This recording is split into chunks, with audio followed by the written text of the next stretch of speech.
saya Sumiati. Di sini saya akan melakukan tes publik. Saya akan menanyakan kepada masyarakat seberapa jauh sih pengetahuan masyarakat tentang apa yang harus dipersiapkan saat pilkada di tengah pandemi saat ini. Yuk. Hai Kak, boleh nanya nggak? Menurut Kakak, apa aja sih yang harus dipersiapkan saat pilkada di tengah pandemi saat ini? Kalau menurut saya sih yang paling penting sistematikanya ya, sistematika kayak kita ke TPS-nya harus kayak gimana, itu pasti udah dijelasin sih sama KPPU juga udah pasti udah dijelasin kayak gitu sih, paling menghindari kontak fisik ya, protokol kesehatan lah. Boleh tanya nggak? Boleh. Apa sih yang harus Kakak persiapkan di tengah pemilu, di tengah pandemi sekarang? Kalau menurut saya sih kita di era pandemi kayak gini ya, hal yang paling awal banget kita harus siapin pertama masker ya, masker, terus hand sanitizer, udah sih, sama rajin cuci tangan sih. Kalau Kak, mau nanya dong, menurut Kakak nih ya, apa aja sih yang harus persiapan saat pilkada di tengah pandemi sekarang? Yang paling utama sih sesuai dengan instruksi pemerintah ya, terkait dengan 3M, bahwasannya untuk menjaga jarak, memakai masker dan juga mencuci tangan, karena itu sangat penting. Dan juga jangan sampai membuat kerumunan. Kalau bisa nanti kalau pada saat sebelum masuk TPS itu menjaga jarak dulu, dan juga sebisa mungkin bahwasannya untuk mendahulukan orang dulu untuk keluar baru kita masuk ke TPS-nya. Hai Kak, boleh tanya nggak? Oh boleh. Menurut Kakak, apa aja sih yang harus dipersiapkan saat pilkada di tengah pandemi saat ini? Menurut saya sih yang paling utama adalah kesehatan ya. Kalau kita prima, otomatis yang lain juga bakal terjaga. Otomatis perhatikan juga masker, jarak, sama yang pasti kita harus bawa hand sanitizer. Gitu aja sih. Semoga pilkada juga tetap sukses. Terima kasih ya Kak. Sama-sama. Halo semua, kalian tahu nggak sih kalau di pilkada tahun ini karena dalam masa pandemi, jadi ada beberapa hal yang harus kita persiapkan ketika ingin berangkat ke TPS.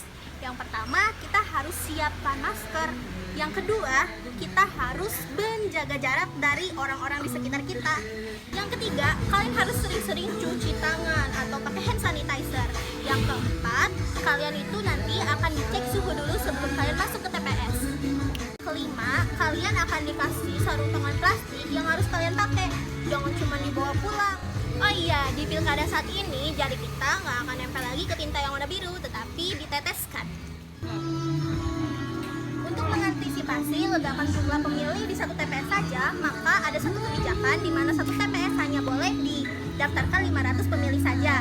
Dan ada pula jadwal yang mengaturnya, jadi nggak semua datang di waktu yang sama. Lalu seseorang yang mempunyai suhu badan 37,3 derajat Celcius itu akan dipisahkan dari TPS umumnya.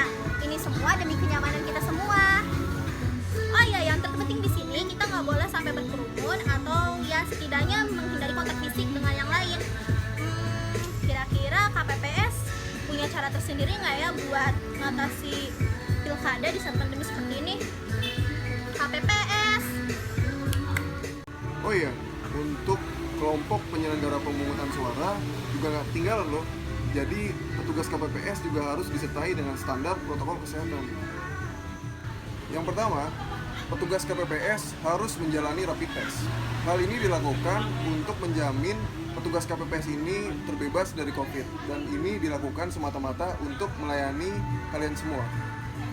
Dan yang kedua, petugas KPPS dalam menjalankan tugasnya harus dan wajib dilengkapi dengan alat pelindung diri seperti menggunakan masker, face shield, serta sarung tangan. Oh iya, sarung tangan yang digunakan oleh petugas KPPS berbeda loh dengan sarung tangan yang digunakan oleh teman-teman pemilih. Sarung tangan yang digunakan oleh petugas KPPS merupakan sarung tangan medis. Dan yang ketiga, petugas KPPS wajib mencuci tangannya secara berkala, baik itu menggunakan air dan sabun ataupun menggunakan hand sanitizer. Yang keempat, petugas KPPS juga membawa alat tools sendiri agar lebih aman. Oh iya, dan juga untuk standar protokol kesehatan tidak hanya diterapkan oleh pemilih ataupun petugas KPPS saja, melainkan melalui sistem perhitungan suara itu dilakukan secara daring.